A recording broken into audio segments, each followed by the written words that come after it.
Assalamualaikum warahmatullahi wabarakatuh. Bismillahirrahmanirrahim. Alhamdulillahi rabbil alamin. Wassalatu wassalamu ala ashrafil anbiya'i wal mursalin wa ala alihi wa sahbihi ajma'in. Allahumma salli ala sayyidina Muhammad salatan tukhrujuni min zulumatil wahmi wa tukrimuni binuril fahmi wa tudihu lima ashkala hatta yufham. Innaka anta ta'lamu wa la a'lam, innaka anta a'lamul ghuyuba. Subhanaka la ilma lana illa ma 'allamtana innaka antal alimul hakim. Bismillah, ma sya'allah wa la quwwata illa billah, ma sya'allah kullu ni'matin min Allah. Masya Allah, al-khairu kulluhu biyadillah. Masya Allah, la yasrifu su'a illallah. Rabbi syrah li sadri wa yassir li amri wahlul uqdatan min lisani yafqahu qawli. Allahumma yassir wa la tu'assir, Rabbi thammin bil khair wa la hawla wa la quwwata illa billahil alimul azim. Amma ba'du. InsyaAllah pada malam ini kita menyambung perbahasan ingin ku balas cintamu ya Rasulullah sallallahu alaihi wasallam, dan juga langkah-langkah mencintai baginda Nabi sallallahu alaihi wasallam. Baik. Kita membicarakan pada malam ini iaitu bukti mencintai baginda Nabi sallallahu alaihi wasallam. Seseorang yang mengaku mencintai Nabi sallallahu alaihi wasallam, mestilah menunjukkan bukti cintanya itu. Pengakuan memerlukan pembuktian. Jadi kalau betul-betul kita itu mengaku yang kita itu mencintai Rasulullah sallallahu alaihi wasallam, maka mesti ada pembuktian ataupun bukti yang menunjukkan kita itu benar-benar mempunyai perasaan mahabbah dan meneladani tindak tanduk yang dibuat oleh Rasulullah sallallahu alaihi wasallam. Jika tidak, ia hanyalah semata-mata dakwaan semata-mata. Itu sebab Al-Imam Al-Qadi Iyad dalam kitab Ashifa bi Tarifi Muqaqqil Mustafa menyebutkan, ketahuilah barang siapa mengaku mencintai sesuatu, maka dia akan mengutamakannya dan berusaha meneladaninya. Jadi dia akan berikhtiar untuk ikut apa saja perbuatan Rasulullah sallallahu alaihi wasallam.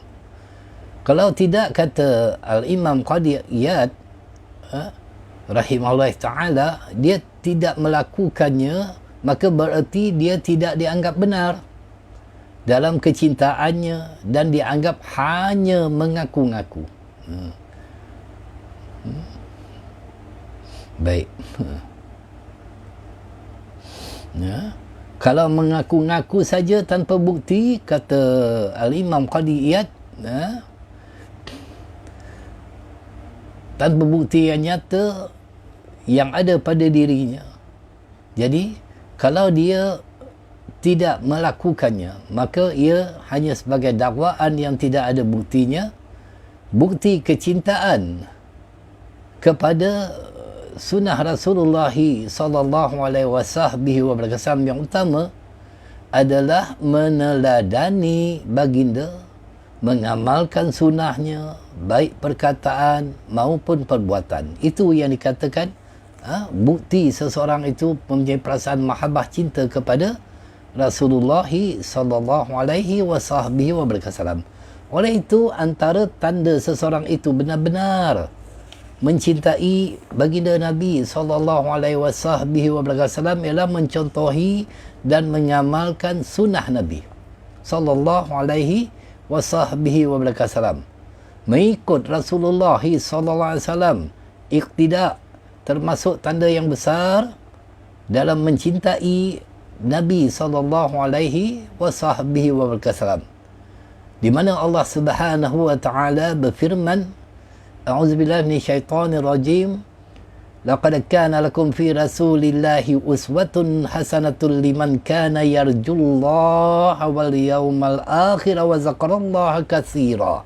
Ya, sesungguhnya adalah bagimu pada diri Rasulullah itu contoh ikutan yang baik, iaitu bagi orang yang senantiasa mengharapkan keredaan Allah dan balasan baik hari akhirat, serta dia pula, yakni Allah, menyebut dan banyak mengingati Allah Subhanahu wa taala. Baik, orang yang mencintai Nabi sallallahu alaihi wasallam mesti mencontohi, mengikuti Rasulullah sallallahu alaihi wasallam iktidak secara zahir dan batin, dan berjalan di atas manhaj baginda, serta berpegang teguh dan mengamalkan seluruh sunnah Nabi sallallahu alaihi wasallam berupa perkataan dan perbuatan baginda sallallahu alaihi wasallam. Mereka berusaha untuk menzahirkan dan mengamalkan sunnahnya. Kita lihat sunnah baginda Nabi SAW ini banyak. Tetapi kita tidak mampu untuk mengamalkan semuanya. Tetapi jangan kita tinggalkan kesemuanya. Paling tidak pun kita mengambil sunnah-sunnah yang ringan. Sunnah-sunnah yang mampu untuk kita terjemahkan di dalam kehidupan seharian kita. Barulah kita itu benar-benar membuktikan bahawa kita benar-benar cinta kepada Nabi sallallahu alaihi wasallam. Kemudiannya melaksanakan perintahnya dan menjauhi larangannya dalam perkataan dan perbuatan, serta mendahulukan itu semua daripada hawa nafsu dan kelazatannya, sebagaimana firman Allah Subhanahu wa taala di dalam surah At-Taubah, di mana ayat yang ke-24 Allah Subhanahu wa taala benar-benar nak lihat macam mana kita itu cinta kepada Rasulullah, menghidupkan sunnah dan mengikuti Rasulullah sallallahu alaihi wasallam. Dalam setiap langkah kehidupannya adalah bukti kecintaan kepada baginda Nabi sallallahu alaihi wasallam, sebagaimana juga menjadi bukti kecintaan kepada Allah Subhanahu wa taala, sebagaimana Allah Subhanahu wa taala berfirman, a'udzubillahi minasyaitonir rajim, qul in kuntum tuhibbunallaha fattabi'uni yuhibbukumullah wa yaghfir lakum dzunubakum wallahu ghafurur rahim. Katakanlah, jika benar kamu mengasihi Allah, maka ikutilah daku, iaitu ikut siapa? Ikut baginda Nabi sallallahu alaihi wasallam. Nescaya Allah mengasihi kamu serta mengampunkan dosa-dosa kamu. Dan Allah Maha Pengampun lagi Maha Mengasihani. Mengamalkan sunnah baginda Nabi sallallahu alaihi wasallam akan memperolehi ganjaran yang besar di sisi Allah Subhanahu wa taala. Di dalam hadis disebutkan, man tamassaka bi sunnati inda fasadi ummati falahu ajru mi'atin syahid. Wa fi riwayah, dalam riwayat yang lain, falahu ajru syahid. Sesiapa yang berpegang mengamalkan dengan sungguh-sungguh sunnahku ketika umat sudah binasa, sudah teruk, maka baginya pahala 100 orang mati syahid. Dan dalam riwayat yang lain, maka baginya pahala sekali mati syahid. Hadis yang diriwayatkan oleh Imam At-Tabarani dan Imam Al-Bahaki. Al-Alim Al-Alamah Al-Faqih Al-Aribilah Habib Zain bin Ibrahim bin Sumaid, salah seorang ulama yang begitu faqih, iaitu Al-Alamah Al-Faqih Al-Muhaqqiq Al-Habib Zain bin Ibrahim bin Sumait Al-Alawi Al-Husaini hafizahullah ta'ala masih lagi berada di bumi Madinah, ya? Seorang yang faqih dan murabi, salah seorang ulama terbesar mazhab Syafi'i pada zaman ini, sehingga digelar Al-Syafi'i Al-Saghir, iaitu Syafi'i kecil, ya? Dilahirkan di Kampung Kebun Kacang, Jakarta Pusat pada tahun 1936 Masihi. Orang Jakarta, orang Indonesia, tetapi telah berpindah ke Hadramaut, Yaman, di Kota Tarim, bertemu dan berguru dengan para ulama besar dan aulia. Beliau adalah salah seorang ulama yang sangat tawadu dan kumul, sekarang ini menetap di Madinah. Yang dikatakan Habib Zain bin Ibrahim Al-Sumait ini, dia satu hari, tuan-tuan, 2 kali ziarah makam Rasulullah sallallahu alaihi wasallam. Salah seorang yang sangat-sangat alim. Baik. Jadi dia mengatakan setiap sunnah daripada sunnah-sunnah Nabi sallallahu alaihi wasallam mempunyai darjat kedudukan di dalam syurga. Maka sesiapa yang banyak melakukan sunnah, maka Allah Subhanahu wa taala akan menambahkan darjatnya di syurga.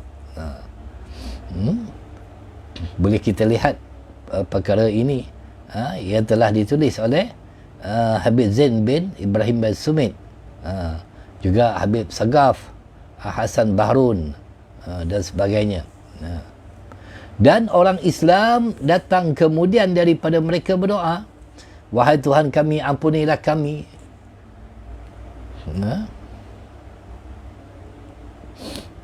Di mana Allah Subhanahu wa taala berfirman, baik, nanti sekejap. Termasuk juga dalam mencintai Nabi sallallahu alaihi wasallam ialah mencintai sunnah Nabi sallallahu alaihi wasallam, dan sesiapa saja yang mengajak kepada mengamalkan sunnah. Di mana Allah Subhanahu wa taala berfirman, a'udzubillahi minasyaitonir rajim, walladzina ja'u min ba'dihim yaquluna rabbana ighfir lana wa li ikhwanina alladzina sabaquna bil iman wa la taj'al fi qulubina ghillan lil ladzina amanu rabbana innaka ra'ufur rahim. Dan orang Islam yang datang kemudian daripada mereka berdoa, wahai Tuhan kami, ampunilah kami dan saudara-saudara kami yang mendahului kami dalam iman, dan janganlah engkau jadikan dalam hati kami rasa dengki terhadap orang yang beriman. Wahai Tuhan kami, sesungguhnya engkau amat melimpah belas kasihan dan rahmat-Mu. Berdasarkan ayat ini, kecintaan Allah Subhanahu wa taala dan Rasulnya menuntut natijah mengamalkan hal-hal yang dicintai dan menjauhi yang dilarang dan dibenci oleh baginda Nabi sallallahu alaihi wasallam. Ya? Tidak mungkin orang yang mencintai Rasulullah sallallahu alaihi wasallam adalah orang yang tidak mahu mengikuti sunnahnya, atau bahkan melakukan perkara yang bercanggah dengan ajarannya dengan sengaja. Itu penting untuk kita mengamalkan sunnah baginda Nabi sallallahu alaihi wasallam, sebagaimana Imam Al-Hawari rahimahullah taala berkata, setiap perbuatan tanpa mengikut sunnah adalah batil.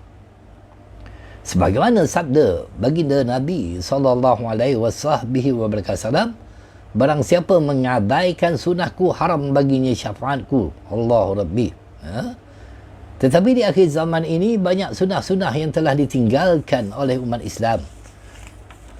Sehingga kan baginda Nabi sallallahu alaihi wasallam menyebutkan, iza amitatis sunnah, apabila dimatikan sunnah-sunnahku. Di antara sunnah yang banyak dimatikan, ia kadang-kadang berlaku di rumah Allah Subhanahu wa taala, di masjid, di musalla, di surau dan sebagainya. Ini yang dimatikan, iaitu penggunaan sutrah ketika solat. Menggunakan sutrah ini merupakan sunnah baginda Nabi SAW. Kita melihat kadang-kadang di masjid, di surau, tempat tuan imam yang memimpin solat, tidak ada sutrah di hadapannya. Tidak ada sutrah. Sedangkan baginda Nabi SAW bersabda, sutratul imami sutratu man khalfahu. Sutrah imam merupakan sutrah orang-orang di belakangnya. Apa itu sutrah? Iaitu merupakan pembatas yang diletakkan di hadapan untuk menjaga solat dari kekurangan sebagaimana yang diriwayatkan sutratul musalli, sutrah bagi orang yang solat. Hadisnya begitu banyak tentang sutrah. Itu sebab di masjid-masjid kita dia ada mihrab. Apa guna mihrab tu? Itulah sutrah. Sepatutnya tuan imam berada di sana, bukannya berada di belakang. Itu sangat penting bagi seorang yang memimpin solat kerana dia akan menjaga jemaahnya. Dan sangat penting untuk mereka itu mendekati tembok atau mihrab masjid-masjid yang dibina. Dan baginda Nabi SAW menyebutkan, la tusalli ila sutrah. Janganlah engkau solat kecuali menghadap sutrah. Bermaksud larangan daripada Rasulullah ini tidak secara mutlak menjadikan ia haram. Tetapi Rasulullah menekankan berat sangat dengan sutrah ini. Begitu juga dengan hadis baginda Nabi SAW menyebutkan, iza salla ahadukum ila surratin falyadunu binha la yaqatta'na syaitanu alaihi salatah. Jika seseorang yang kalian melakukan solat menghadap sutrah, maka hendaklah dia dekat kepadanya, jangan sampai syaitan membatalkan solatnya. Kita lihat bagaimana solatnya baginda Nabi SAW, di mana disebutkan kana sallallahu alaihi wasallam yaqifu qariban minas sutrah fakana bainahu wa bainal jidari salasatul azru'. Adalah Nabi SAW solat dengan sutrah, pembatas. Maka di antara baginda dengan dinding tersebut adalah 3 hasta. Itu sutrah ini. Begitu juga hadis yang menyebutkan baina maudi'i sujudihi wal jidari mamarrusya. Jarak di antara tempat sujud baginda Nabi SAW dengan dinding lebih kurang cukup untuk dilalui seekor anak kambing. Jadi bukannya begitu besar ruangnya itu yang boleh dilalui oleh orang ramai. Dan jarak di antara Nabi SAW ketika solat dan kiblah adalah seukuran tongkat yang kecil. Banyak hadis-hadis sebegini.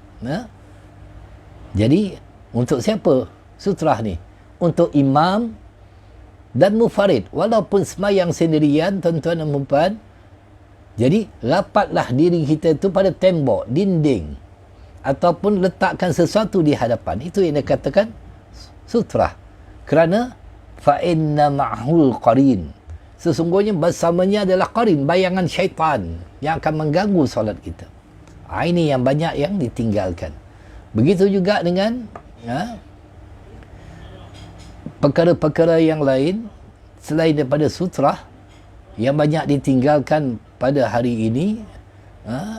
Di dalam kita menunaikan ibadat yang kita itu menyembah kepada Allah Subhanahu Wa Taala, terutamanya pada hari Jumaat.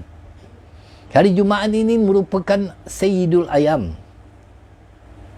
Sayyidul Ayam, iaitu penghulu segala hari.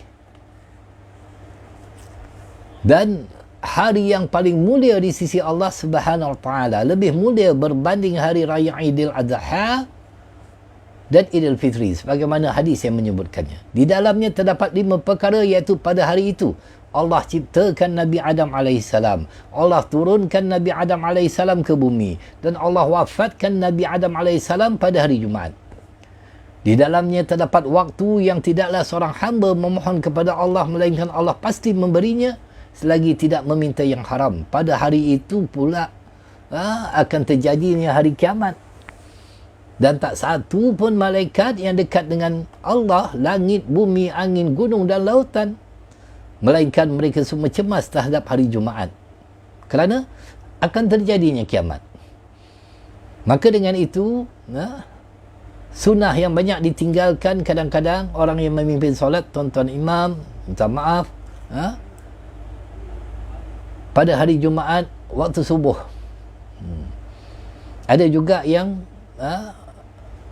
beristihad sendiri, di mana di dalam hadis menyebutkan kerana Nabi SAW yaqra'u fil jum'ati fi salati fajri alif lam min tanzilu sajadah wa hal ataka 'alal insan hinun min ad-dahr. Nabi SAW biasa membaca pada hari Jumaat dalam solat subuh surah Alif Lam Mim Tanzilul Sajadah, iaitu surah Al-Sajadah, dan surah Al-Insan, Hal Ata 'alal Insan, rakaat kedua.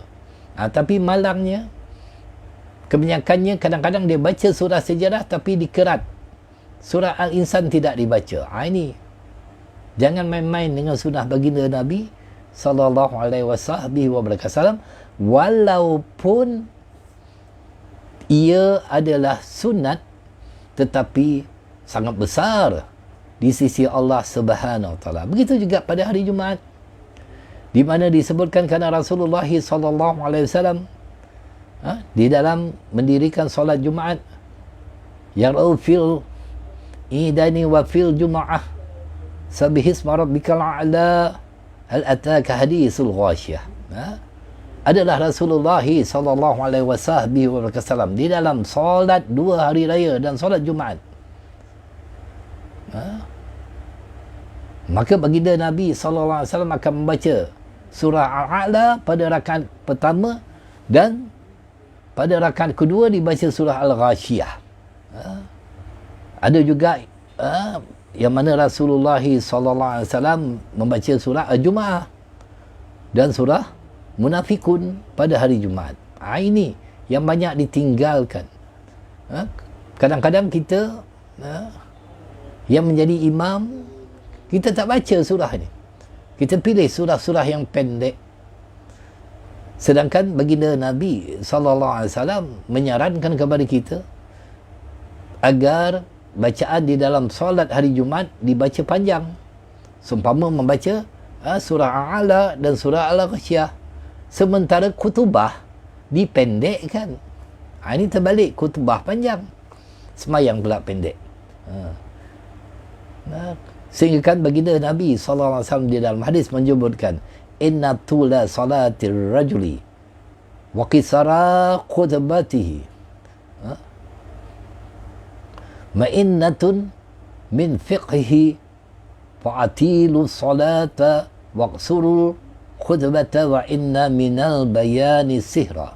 Sesungguhnya panjangnya solat dan pendeknya kutubah merupakan tanda kefahamannya terhadap agama. Maka dengan itu panjangkanlah solat dan pendekkanlah kutubah. Dan sesungguhnya di antara penjelasan kutubah merupakan sihir. Itu ucapan manusia. Ini. Kemudiannya tuan-tuan dan puan yang rahmati Allah SWT, terutamanya bagi muslimin yang hadir solat Jumaat, hendaklah kita berpakaian sebagaimana pakaian yang diajar oleh Rasulullah SAW dengan berpakaian serba putih. Ini merupakan sunnah Nabi SAW.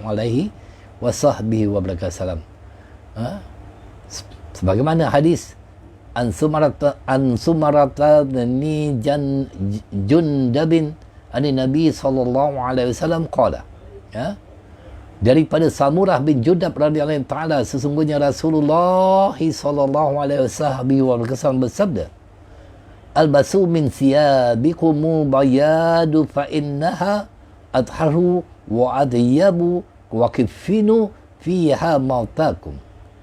Pakailah oleh kalian daripada pakaian-pakaian kalian yang berwarna putih, iaitu hari Jumaat. Kerana sesungguhnya pakaian berwarna putih adalah pakaian yang paling suci, yang terbaik.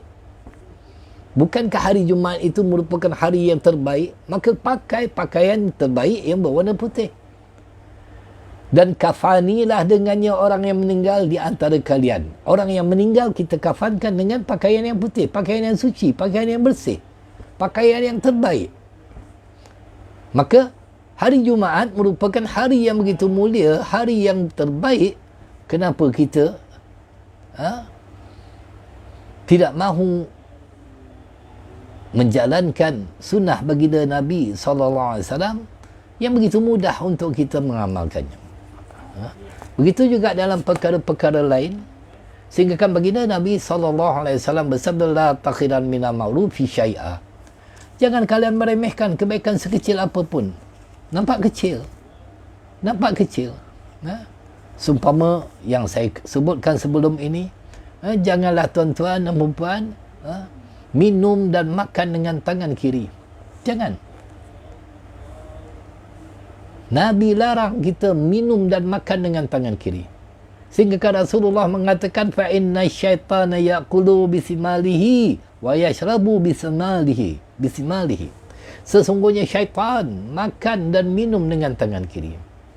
Ramai orang minum makan dengan tangan kiri bulan Ramadan ketika iftar di masjid. Takkan kita tak tahu itu larangan daripada Rasulullah sallallahu alaihi wasallam. Begitu juga dengan sunnah-sunnah yang lain, yang mudah-mudah untuk kita mengamalkannya. Baik. Inilah buktikan yang kita benar-benar mencintai Rasulullah sallallahu alaihi wasallam dengan mengikuti sunnahnya, menjalankan sunnahnya dalam kehidupan kita.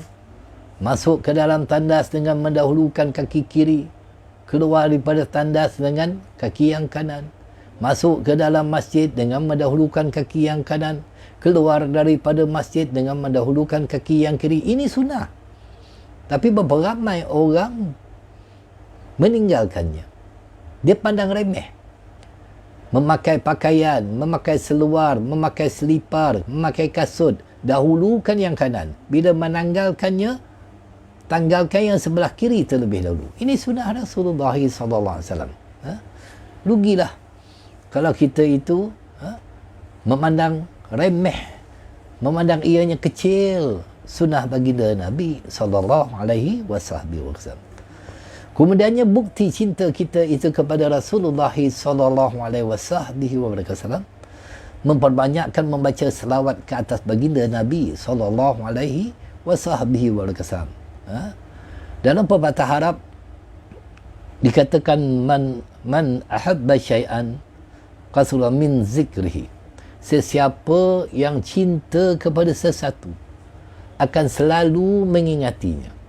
Kalau benar kita cinta kepada Rasulullah sallallahu alaihi wasallam, kita akan selalu ingat kepada Nabi sallallahu alaihi wasallam. Seorang kekasih akan selalu menyebut dan mengingati kekasihnya.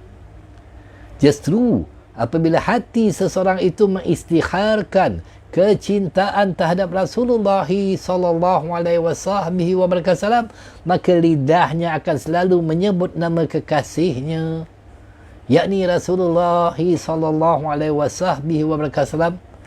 Manakala hatinya akan senantiasa mengingati baginda Nabi, mengingati kebaikan-kebaikan dan perkara-perkara yang boleh melahirkan perasaan cinta kepada Sayyidina Rasulullah sallallahu alaihi wasallam, yang akan membuahkan kecintaan yang semakin subur dan hebat terhadap baginda Nabi sallallahu alaihi wasallam, dan bertambah rindu kepadanya. Ini ikhtiar kita.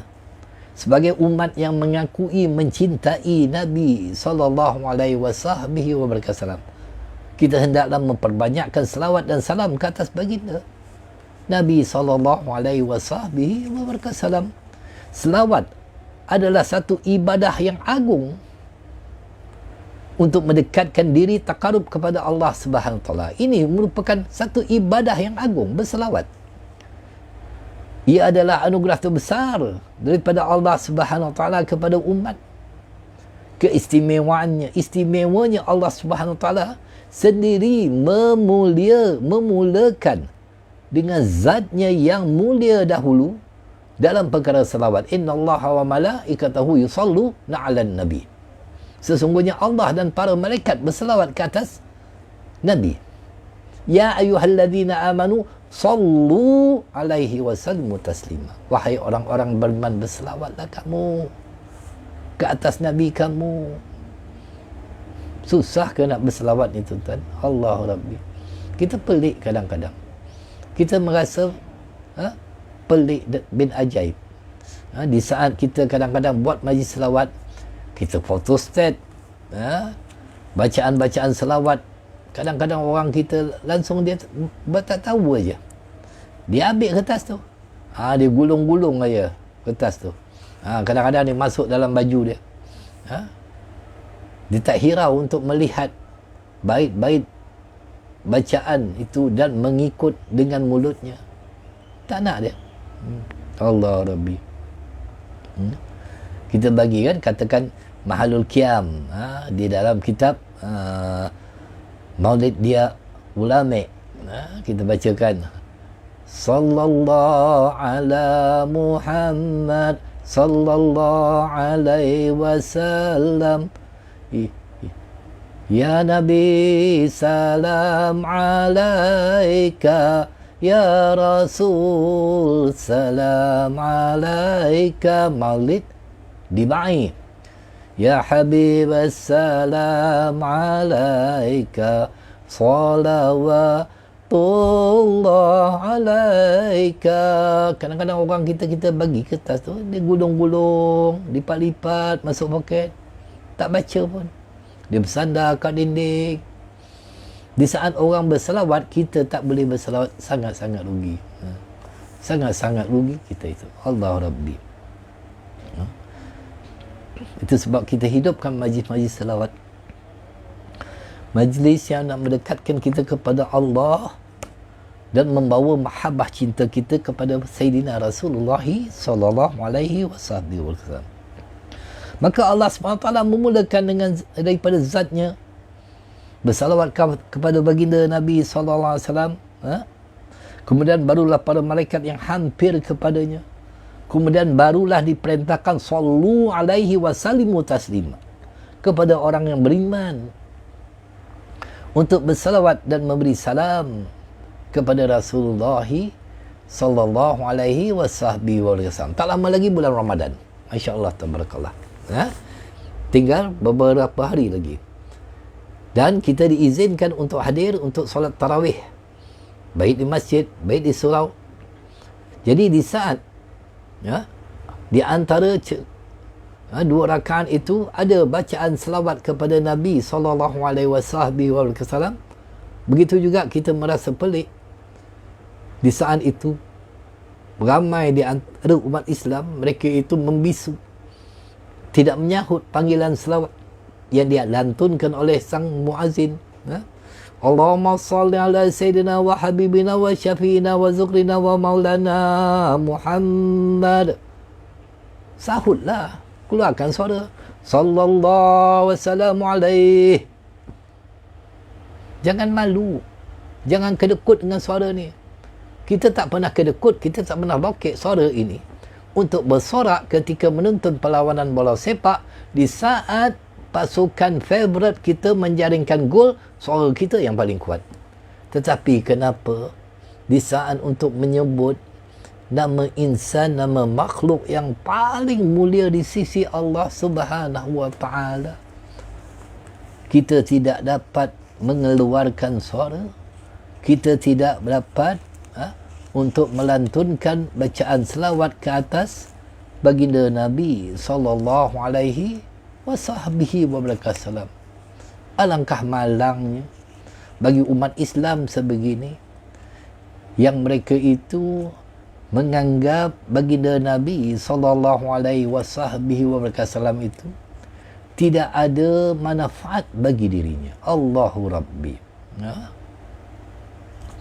Sedangkan baginda Nabi sallallahu alaihi wasallam menyebutkan anna awlan nasi yaumil qiyamati aqsaruhum 'alaiha salawat. Iaitu sesungguhnya orang yang paling utama pada hari kiamat ialah mereka yang paling banyak bersalawat kepadaku. Itu sebab kita melihat seumpama Malik Muzaffar Abu Said Al-Kubari sampai sanggup mengeluarkan 300,000 dinar. Salah seorang raja di negeri Irbil dekat Syam pada tahun 604 Hijrah. Kerana apa? Nak memuliakan baginda Nabi sallallahu alaihi wasallam, menganjurkan majlis maulid, majlis untuk mengagungkan, memuliakan, membesarkan Rasulullah sallallahu alaihi wasallam. Kita lihat Allah Subhanahu wa taala sendiri yang memulakan selawat sebelum yang lain. Allah yang memulakan, innallaha wa malaikatahu yusalluna 'alan nabi. Ia menunjukkan perintah berselawat ini sangat agung. Sebahagian ulama menyebutkan bahawa tidak ada perintah ibadah daripada Allah SWT kepada hamba-Nya yang Allah SWT sendiri turut serta melakukannya, melainkan perintah berselawat. Ganjaran berselawat sangat besar, di mana Rasulullah SAW menyebutkan di dalam hadis, man salla alayya salatan wahidatan sallallahu alaihi asyara. Sesiapa yang berselawat ke atasku sekali, Allah Subhanahu wa taala akan berselawat memberi rahmat ke atasnya 10 kali. Besar. Al-Imam Habib Abdullah bin Alawi Al-Haddad mengatakan, setengah ulama muhaqqiqin mengatakan bahawa jika Allah Subhanahu wa taala berselawat ke atas hamba-Nya hanya sekali sepanjang hayatnya, ia sudah cukup menjadikan dia mulia. Bagaimana pula dengan 10 kali selawat? Allahu Rabbi. Begitu juga hadis daripada Ibnu Mas'ud radhiyallahu ta'ala menyebutkan, inna awlan nasi fi yaumil qiyamati aqsyuruhum 'alaiha salatan. Sesungguhnya orang yang paling utama pada hari kiamat, sebagaimana saya sebutkan tadi, ialah mereka yang paling banyak berselawat ke atasku. Al-Alim Al-Alamah Al-Aribilah Syekh Yusuf An-Nabhani merupakan Qadi Al-Aribilah, dilahirkan pada 1265 Hijrah di Palestin. Belajar dengan para ulama besar di Universiti Al-Azhar Al-Sharif, pernah menjawat jawatan Qadi besar di Palestin, ketua hakim bagi Al-Quds Palestin, dan akhirnya menjadi ketua hakim Beirut, Lebanon, dan meninggal dunia di Beirut pada awal Ramadan 1350 Hijrah bersamaan dengan 1932 Masihi. Syekh Yusuf bin Ismail An-Nabhani ini menulis tentang sirah Nabi SAW, menyebut banyak fadilat membaca selawat dan menyenaraikan pelbagai selawat yang sangat dianjurkan untuk diamalkan di dalam kitabnya berjudul Afdal As-Salawah As-Said As-Sadad. Antara selawat yang disenaraikan termasuk selawat syifa, iaitu selawat tib, Allahumma salli ala Sayyidina Muhammad tibil qulubi wa dawaiha. Selawat fatih, Allahumma salli ala Sayyidina Muhammad al-fatih lima ukhlik wal khatimi lima sabaq. Selawat tafrijiyah, Allahumma salli salatan kamilatan wa salim salaman taman ala Sayyidina محمد الذي تنحل به العقد وتنفرج به الكرب وتقضى به الهوائج وتنال به الرغائب وحسن الخواتيم ويستسقى الغمام بوجهه الكريم وعلى آله وصحبه في كل لمحة ونفس بأدر من كل منلب. Itu selawat tafrijiyah, selawat azamiyah dan banyak lagi. Semua selawat ini sangat baik untuk diamalkan, muazabah. Jadi cukuplah sekadar itu. Kita akan menyambung perbahasan kita, ingin ku balas cintamu ya Rasulullah sallallahu alaihi wasallam, dan dimaklumkan pada besok hari, iaitu hari Khamis, kita akan memulakan kuliah kita selepas daripada solat Isyak, iaitu pada jam 9 malam, dan akan mengambil masa mungkin 30 minit saja, kerana selepas daripada maghrib kita nak beramal dulu, sama ada membaca surah Al-Kahfi, surah Yasin, ataupun ratib Hadad, ataupun ratib Al-Atas, dan berbagai-bagai lagi, ataupun membaca dalil Al-Khairat yang dipenuhi dengan selawat kepada Rasulullah sallallahu alaihi wasallam. Mudah-mudahan dengan sedikit perkongsian pada malam ini, sebarang kesilapan mohon diampun, mohon dimaafkan, dan kita harapkan Allah SWT akan meredai kita. Allah SWT akan memtemukan kita dengan Sayyidul Wujud, baginda Nabi SAW, dan kita juga akan mendapat syafaat baginda Nabi SAW di akhirat nanti. Dan mudah-mudahan kita adalah insan ataupun umat yang seringkali menjadikan Rasulullah itu idola kita, dan kita menjadikan Rasulullah SAW itu ikutan contoh yang terbaik dalam kehidupan seharian kita.